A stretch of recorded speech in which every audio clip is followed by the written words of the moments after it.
Welcome to the Impact Multiplier CEO podcast. If you're a chief executive, or if you think like one, and you want to create exponentially greater impact, then this show is for you. My name is Richard Medcalf, founder of Xquadrant. I coach some of the most successful and impressive CEOs and executive teams on the planet and help them achieve extraordinary results. And no matter how successful you've been in the past, there's always a whole new level of impact available to you. So, if you're ready to play a bigger game than ever before, I invite you to join us and become an Impact Multiplier CEO. This was a fun one. Christopher Traggio is the CEO of VOO. VOO is a cable operator in the south of Belgium. And always great to get back to my telecoms roots. You might know I began my career in telecoms as a consultant. And what I found really interesting about Christopher is he's led operations in 7 countries. He's been through turnarounds.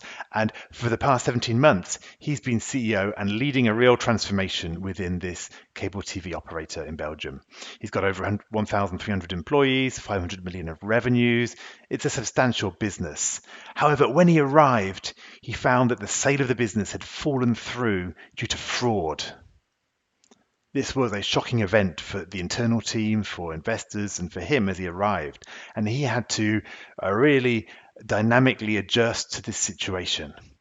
And it actually led to real clarity for the business, and it led to a fantastic leadership tool for any leader, any CEO, which Christopher explains in this discussion. He also talks about some of the communication challenges, the real nitty-gritty that he experienced, and some really interesting insights about what I call the magic 80 of how to relate to your second level management reports. And you'll learn, as a final point, how he spends every single Wednesday. I think this is a fantastic discipline, and every CEO should include something like this, relevant to their business, in their agenda.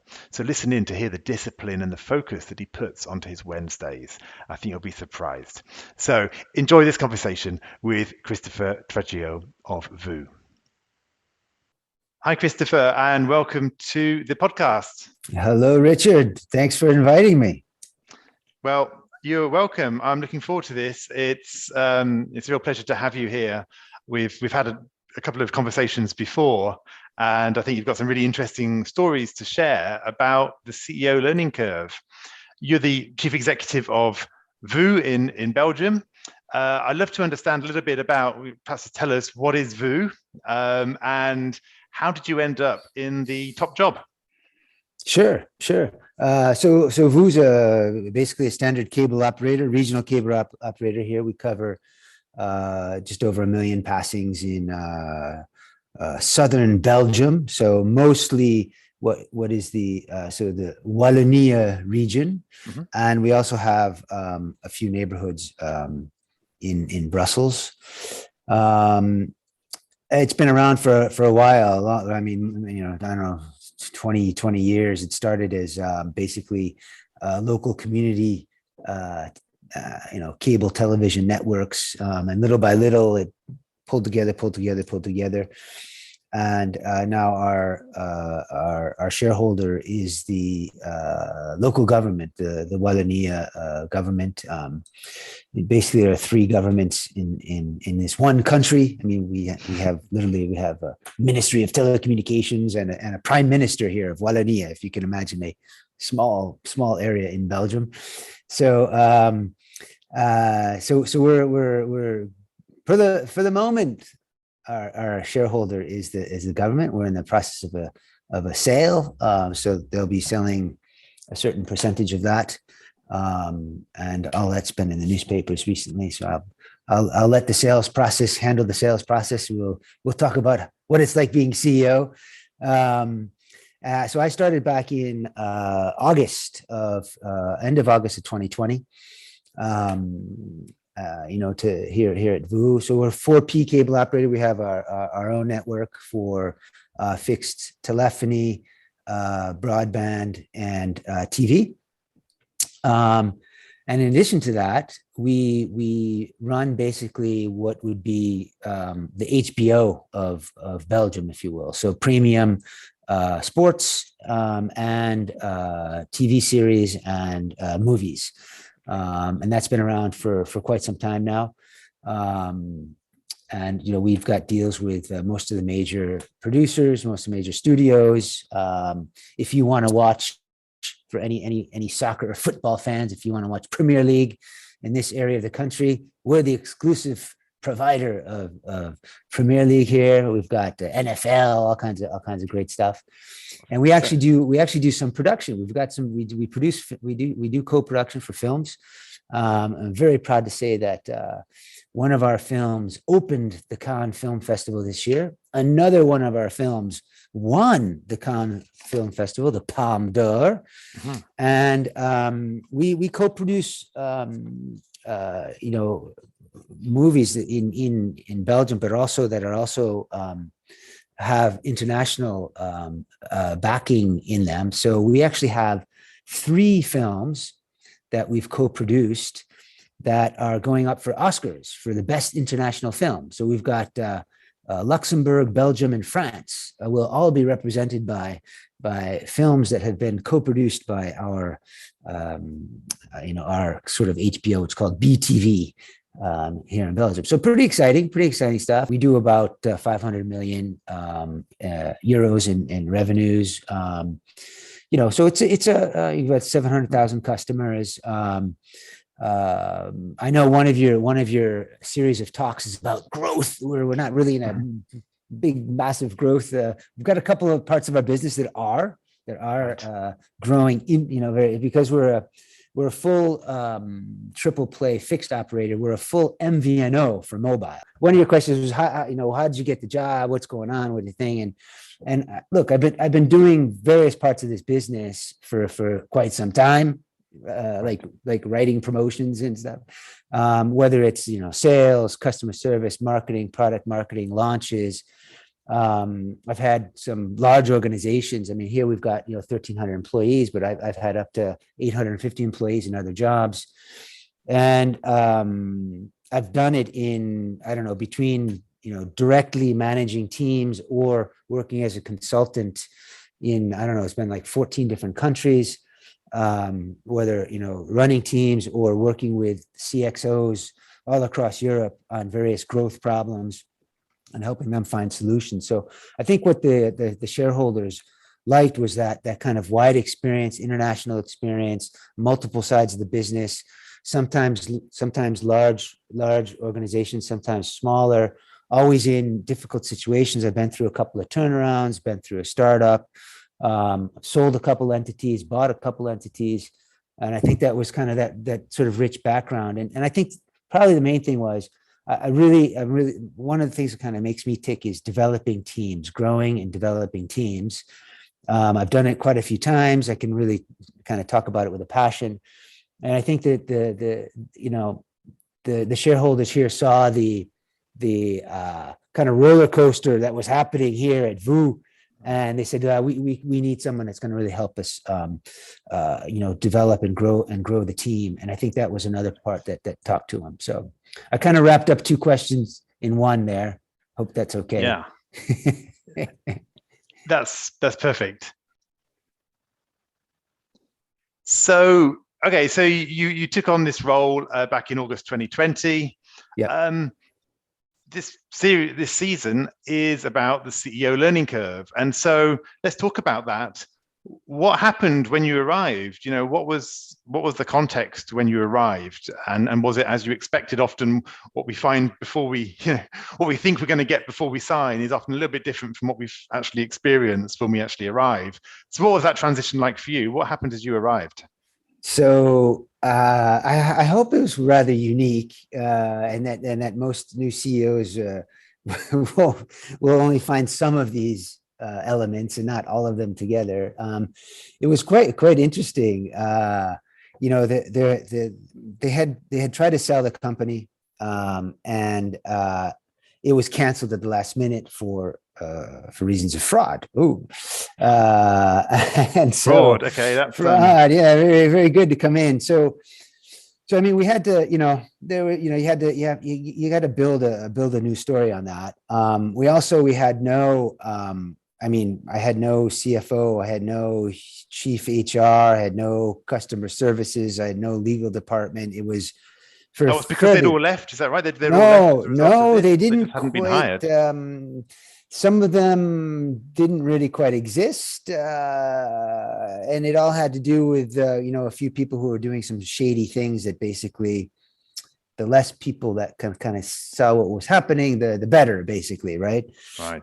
So I had to kind of clean things up, but definitely what I really had to do was build a management team also. And so you can imagine, the employees are like, oh, we're going to be sold. Oh, no, we're not going to be sold. Oh, now we've got, this whole fraud thing happening. Oh, there's a new CEO who arrives. So it was all, it's quite a whirlwind there when I arrived. I think what it forced me to do, and I think anyone coming into a new role, maybe is kind of interesting thing, is like maybe it forced me to think about what's the story, okay, I got this situation, but I know we're going to go back into a sale. We're going to want to bring this business back onto the sale block. And I'm going to have a new majority shareholder at some point, and I'm going to be and I want to be able to tell the story. So I need to start shaping that. I was forced to do it, and I think it's actually a great exercise for a new CEO, despite any crazy things that are happening, or using those crazy things as a kind of a motivation, I guess. Springboard and tell your story. Find out what you want to tell as a story, and then go for it. Right, very, very early on. So give an example. So what did that story look like? What kind of things? What do you mean when you say, "What's my story for the future?" So clearly, we had a lot of things that we needed to. We were missing big parts of the business. We didn't have leaders in place. We had many things running in silos and unchallenged, if you will. So unfortunately, the customer experience had suffered, and so I really wanted to be able to tell the story of came in, built a team, and started improving customer experience right away. I also needed to be able to tell a good story on employee experience, because clearly it was kind of a shocking moment for employees here. So we basically, we pulled together a program. We literally called it "Own the Change," and they love putting stuff in English here. So even though I work in French as the everyday language, we literally called the program "Own the Change," OTC, or in French OTC. And then we kind of had it provided a regular drumbeat for conferences and updates and sync ups. We have one coming up on December 15th. It'll be a third one. And we get we've got about almost 1,300 employees. We get around 900 or so people connecting in, which is pretty good showing. And it's really helped us. So that's been kind of our story, and literally that was the story that we told to our future potential majority shareholders. So we had several lined up, and we told them the story, and because we had to have a story, and we literally told them the story, and it was just a great exercise, a really great exercise. I think if I had been in a regular situation with my shareholder, they'd be kind of there, and I probably wouldn't have been forced to really take a step back, and so I think one of the points you said was, what would you suggest for people that are CEOs are coming in? And so that would be my suggestion is, hey, what's your story? What are you going to want to tell in 12 months, in 18 months? Imagine you've got a new shareholder showing up. What are you going to tell them? It's a great point. This idea of, I call it future pacing, right? Is actually project yourself into the future and work back from there. I often do it with my clients, whether it's individuals or I was doing it with a team just this morning, which was, if we're having this conversation in 3 years or 2 years or whatever the time frame is, what's going to make you thrilled, right? What's going to be an incredible result? What's going to get you pumped? Because when you tap into that real sense of what's going to be exciting. What do we actually really want to do? We get past all the oughts and shoulds, and all the, we should put this number on the board and whatever, and actually get to what is something which taps into our emotion and our drive. And when you paint that picture, you say, when you start to tell that story of, in your case, I guess it was, our customer experience, it was here and it's now here. Our employees, although when I came in, they'd just been through this shocking fraud and they were all over the place, and actually roller coaster of stuff. And they've now, we're now over this 2 years, we've been working on this program, Own the Change, and this is where people are now, and there's this essential sense of culture and of belonging, and again, it starts to get you excited about the future that you can create. So I love this as an idea, and I think tying it to the like a pitch to a future shareholder, I think is really great for a CEO, because it really brings it down to all aspects of the business, right? What kind of business are we creating here? Yeah. And I don't want to give the impression that I'm some kind of I just kind of go about things. Seriously, it was actually your questions to say, hey, I want to do this podcast. Here's some kind of questions I want you to think about if you want to do it. And so thanks to you, I'm like, I took kind of a step back on things and said, actually, that's what we did. Actually, we were forced to do it. And this is why. So anyways, I thought that was really interesting. I enjoyed the exercise of preparing for the discussion. Well, it's interesting, isn't it? Sometimes, like when we look back, we can have 20/20 hindsight, because we can see these things that worked. But it's great to reflect and to draw those out, because then we can then apply them the next time we come along. Yeah. But as you say, there's a lot of luck and judgment and gut feeling in these things. But when we bring these tools, then they do become replicable, right? And I think so. I think so. Yeah. So tell me about the surprises that you encountered. Mm-hmm. What were the biggest surprises that you discovered about being CEO? So I think the biggest surprise I had was the this view, the privileged view that you get. It's unique and privileged view. And every week, every day, I'm amazed at, how, some person that's contributing, that's really important, that's really doing stuff, isn't quite as aware as I would think of what's going on just next door. Right. And even though I know we've discussed it, we've put it on PowerPoints, we put it inside, and I get out to the field quite a bit. I was out visiting with some stores last week, and talking with the guys that are on the shop floor, and I'm like, well, that one didn't quite make it through to the ranks, then, right. And I think that for me has been the most thing. Is like, oh man, you might think you've been saying something and you've got the message out there, but believe me, it's not there, and it gets the dilution effect is 100 times more than you think. I think that was really the surprising thing. So it's something that I've started to work on, and I'm going to continue to work on it. It's going forward, but I think that was really surprising for me. And so how do you deal with that now? How have you changed your own style? So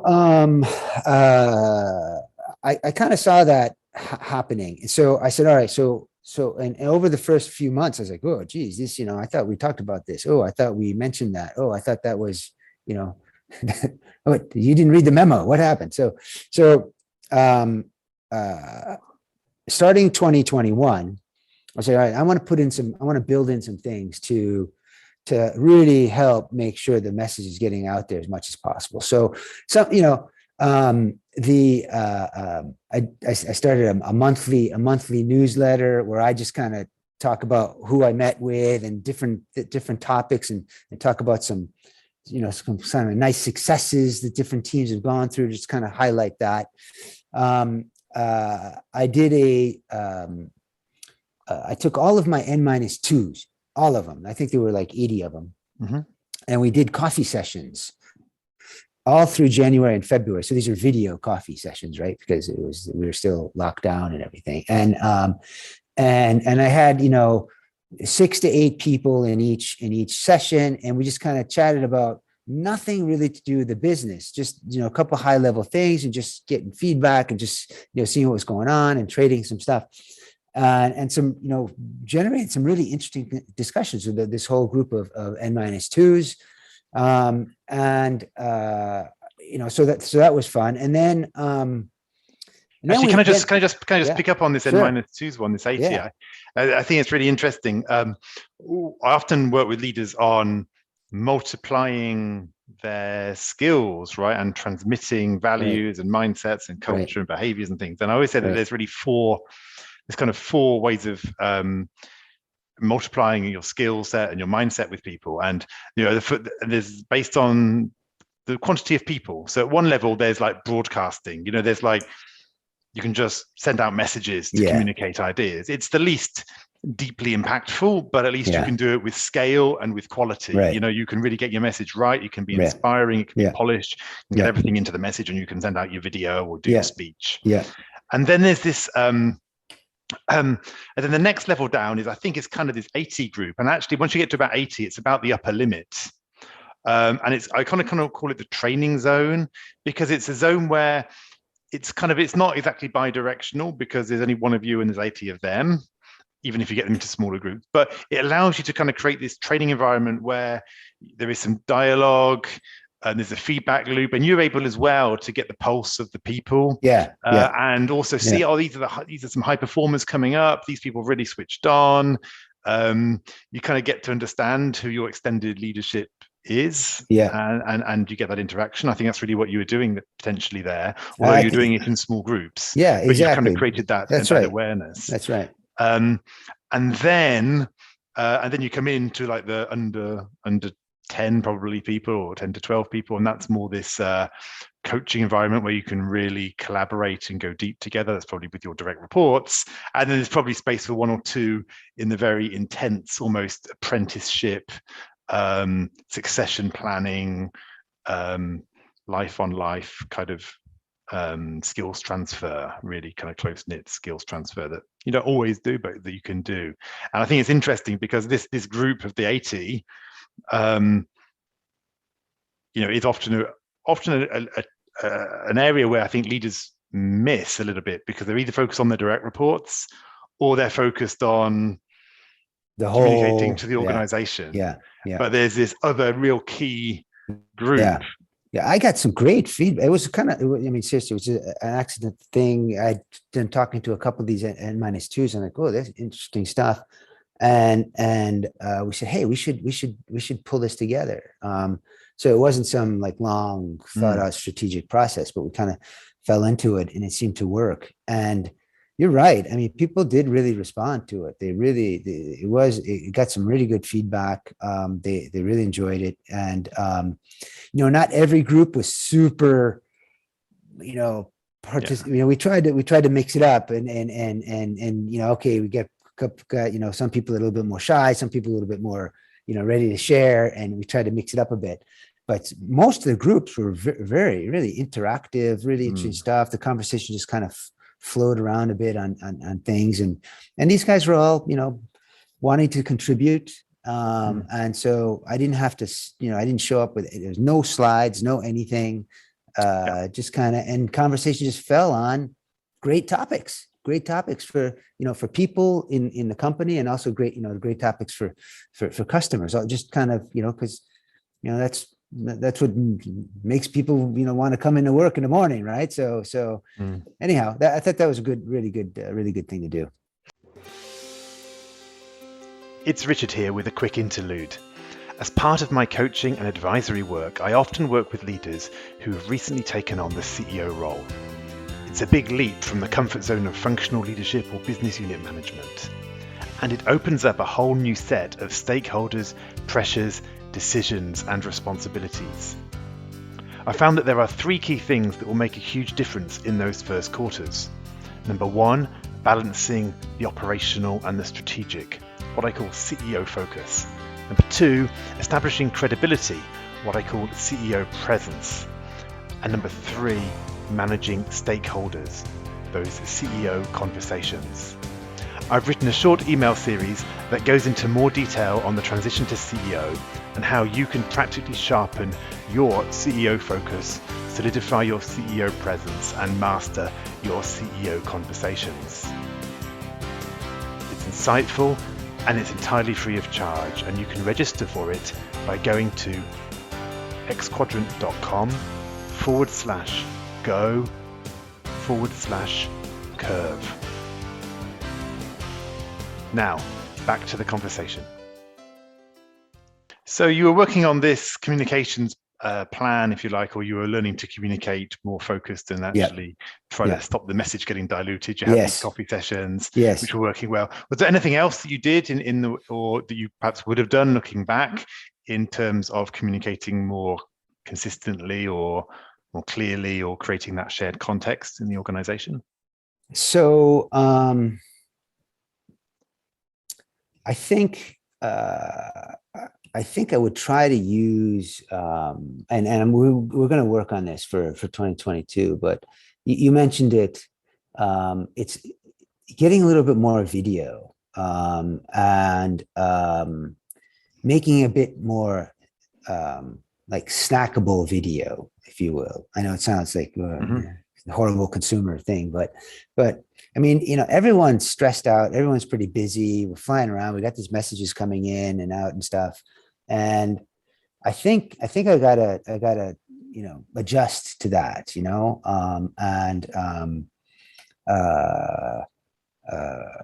try to bring some, no PowerPoint,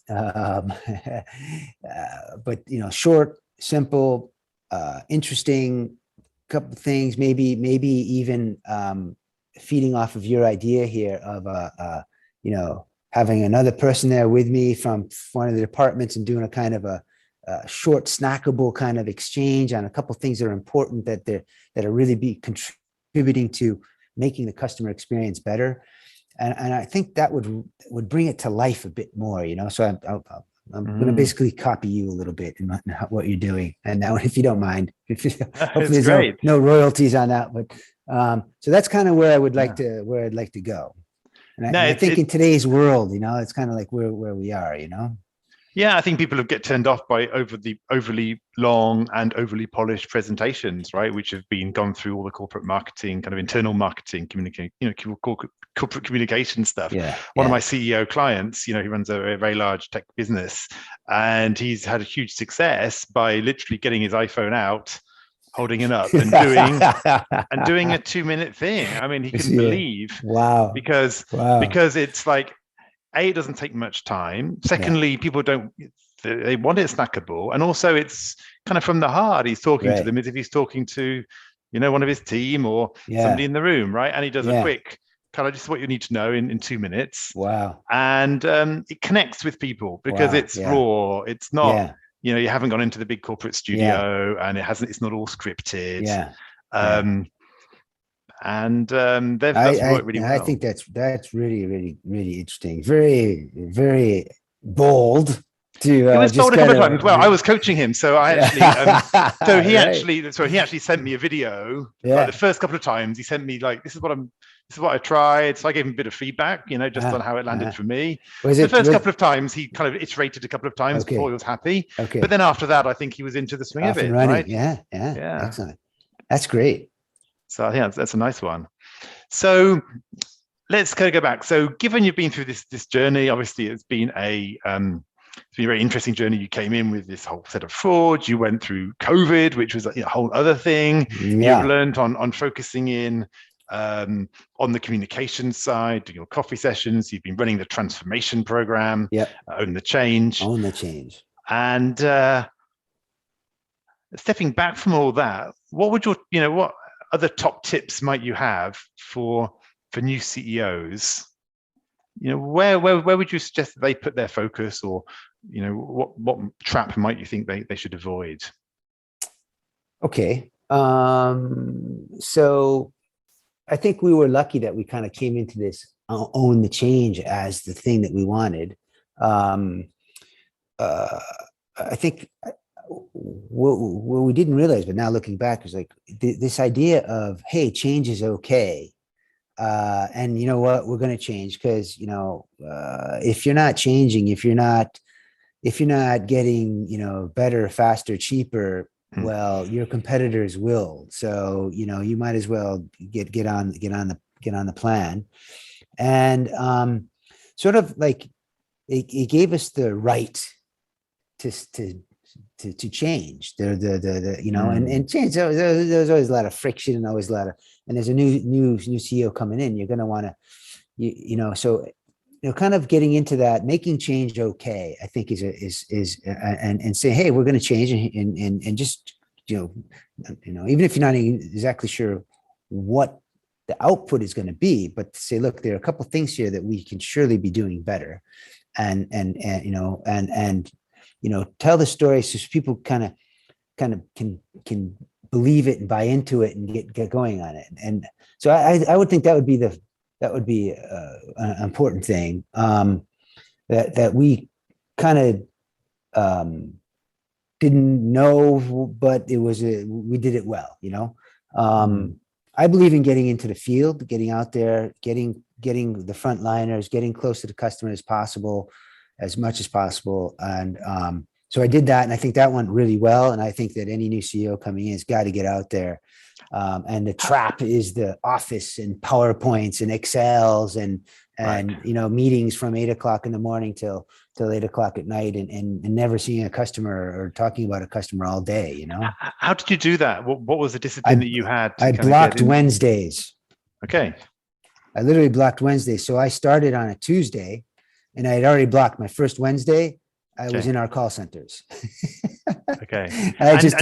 Yeah. And for you, is the call center really where you get to kind of experience the customers? Is that the main thing you would do? It's one of the great contact areas for a telco operator. So all those calls coming in, going out about what's going on and questions and everything. And for the most part, people aren't calling you to tell you, hey, great job, keep going. There's usually something that's not quite going right in the customer experience. So it's really just super insight about what's going on with your products, with your processes, with the way you're communicating. But I went out and did installations into customers' homes. I went out with the door-to-door guys and knocked on doors to promote our product. I went out to our shops to talk with the guys out there and see how they're interacting with customers, and talk with them and customers and the agents and shop managers. So there's all kinds of different places where you can get a feel for the customer. And I think I believe in that, and I really went out there and basically just Wednesdays got out to the field. So. And what did that give you, taking that Wednesday? It's a lot of your time, right? It's 20% of your week. So what did that give you, do you think, looking back? Super insight to what's going on. Super insight to what's going on. It puts in perspective things that you're doing. And, listen to some phone calls, customer asking questions about the promotion. Really? Why was that understood? Go to the website. Oh, yeah, that's not too clear. Or, and if you're not out there listening to the customers, you would know it. You like, oh, that's our promotion. Okay. Maybe have a look at the thing. Oh, that seems to make sense to me. But once you hear a customer talking about it and how they understood it, you're like, oh, I didn't think about that one. And so I think it gives insight to really what's happening. It also gives great insight to the people that are making things happen for you. So you can really understand what's going on and how are you helping them? How are you not helping them? What could you be doing better to help them, do a better job for customers? It's just super invaluable. So I think that went really well. I just want to say, I think it is fantastic, because there is a level of, you can kind of convince yourself that you know everything when you've looked at the spreadsheets and you talk to your managers, right? You feel you know everything. But you say there's another level of insight when you've actually got some stories of your own that you can confront them with. You're out there like, is that how we're supposed to do it? I didn't think that was well, not exactly how we're supposed to do it, but this is how we do it. I'm like, okay, great. And I think it's really interesting, especially for those who've come from the, CEOs who've come from the finance side of the business or the Oh, operations yeah, side of the you're right. business because Yeah. it's not in their DNA often, I've Oh, noticed. yes, true. When you've come from the commercial side, it's a bit more in the DNA, although not Yeah. everybody. Again, some people by that Yeah. stage are already at the kind of management by numbers approach, Mm, right? mm. But I think it is a great point that just so, even doing it a little bit gives you a huge amount of insight that you wouldn't get Completely. if you were just doing your internal meetings all Completely. the time. You mentioned the numbers thing. I think that, as a CEO coming in, you got to get your data pack together. I mean, it should be one of the next day. So I started on Tuesday, Wednesday, I went to the field. On Thursday, I started working on my data pack. What am I looking at every week? And you think, well, it's been a business, it's been running, they got data pack. Well, yes and no. Different people have, yes and no. And what's interesting is usually it was kind of an operational data pack kind of thing. It was put together at some point in time when, don't know, but priorities are changing, all the time. And I think, you'll find, what's really important today is, might not be covered in that pack that as it is today, and might not be in an actionable format to help you really pilot things and drive things and make adjustments. So yeah, you mentioned the numbers. You got to get the pack together. I think one of the things that I messed up a little bit was also getting out with getting out to meet the key suppliers. Right. I was too late. Now, for the most part, everything went great, and was kind of able to catch up on quite a few of them. In one case, it turned into a bit of a mess. So I've done a better job of patching that up, and it's in a much better place. But there's still a kind of a back history that we still haven't quite fixed. So I would definitely, something I hadn't, really, I'm like, supplier, they do the job, we pay them, Yeah.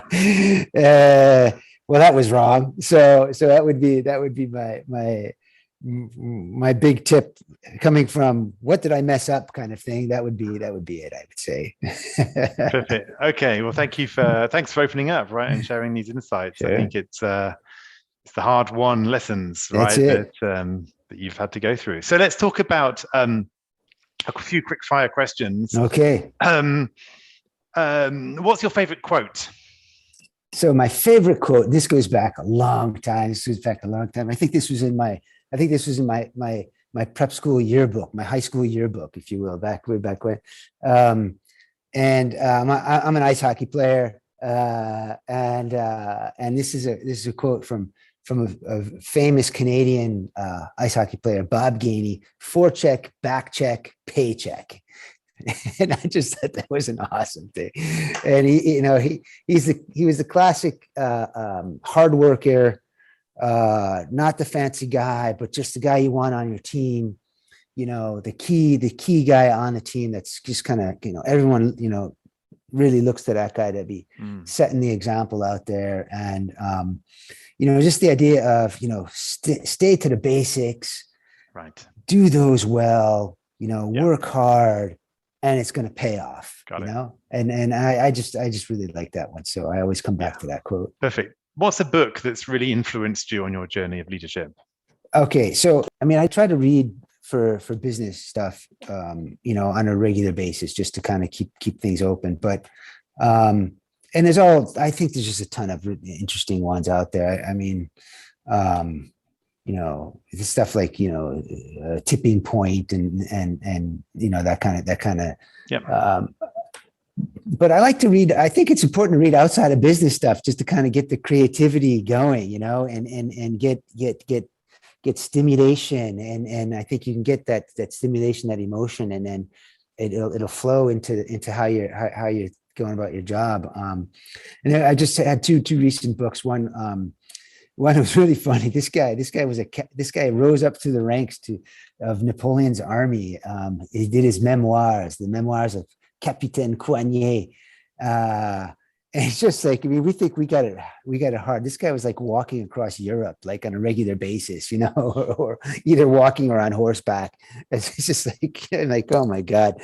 I mean, it just puts things in perspective of what was going on then. And wasn't that long ago, I mean, Yeah, seriously, right. it's not that long ago, Yeah, he had to walk across Europe, and we complain when Natalis is 5 minutes yeah, late. I got my app, boom, boom, boom, boom, boom. This guy's like walking to Moscow. Perfect. What advice would you give your 20-year-old self? Yeah, I saw that one. My 20-year-old self. Oh, well, you're going back a little bit farther, huh? All right, my 20-year-old self. My 20-year-old self. Interesting. That's a good one.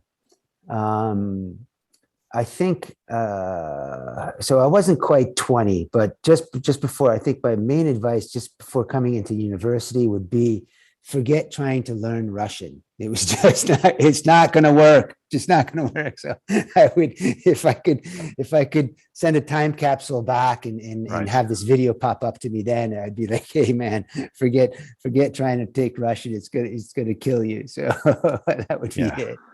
Yeah, you weren't Captain Coigny, so it was fine. Exactly. Yeah, exactly. I think generally the idea behind that was probably,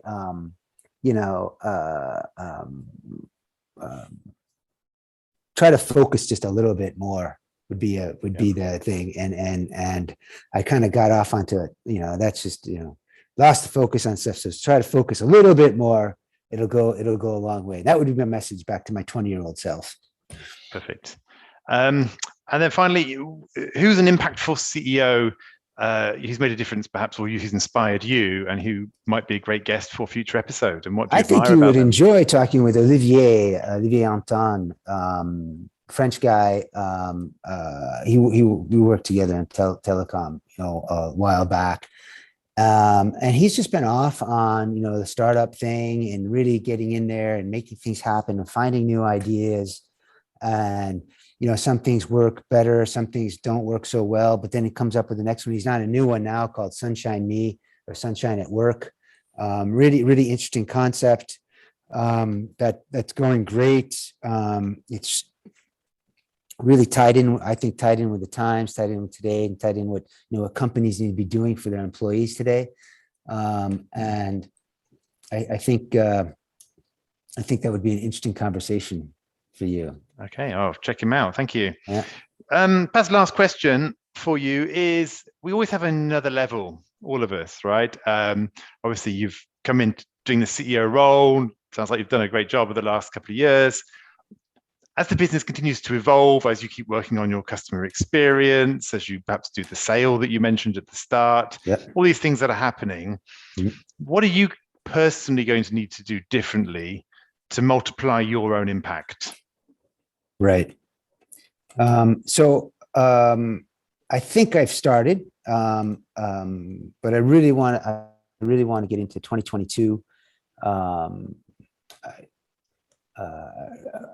I want to be tighter on some things. What does that mean? Tighter? You mean more focused? Or yeah, we had just like everywhere you looked, we had things that just were not at sort of basic operating standards. And we just, it was like we had to do that. We had to adjust things.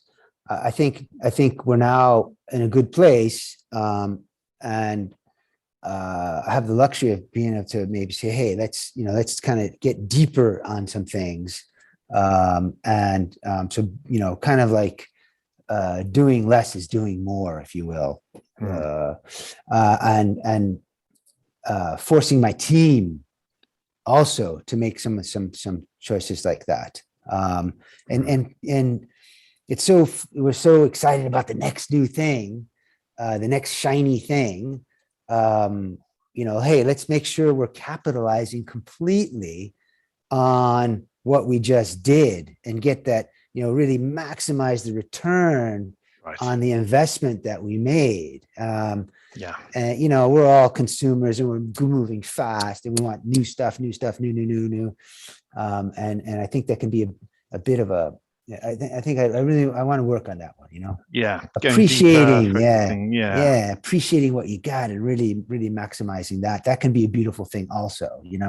So, anyhow, so yeah, I love that. I know you said, do less, but do it deeper, right? Kind of yes, really focusing in and yes, putting yes. wood behind the spear, as they say, really kind of Wood behind the spear. focusing Yeah. in. Okay. Yeah. Exactly. Yeah. Yeah.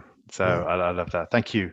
Well, hey, Christopher, it's been great speaking. Thank you for giving all this energetic round the table view of the business, of everything that you've encountered over the last couple of years, and the raw unvarnished truth in places, Yeah. Yeah. the Yeah. difficulties as well as some of the successes and learning points. It's been really fascinating, and I've really appreciated speaking with you. So thank you. Same here. Thanks for inviting me. Really, really, really enjoyed the session and the preparation and everything. Really, really good experience.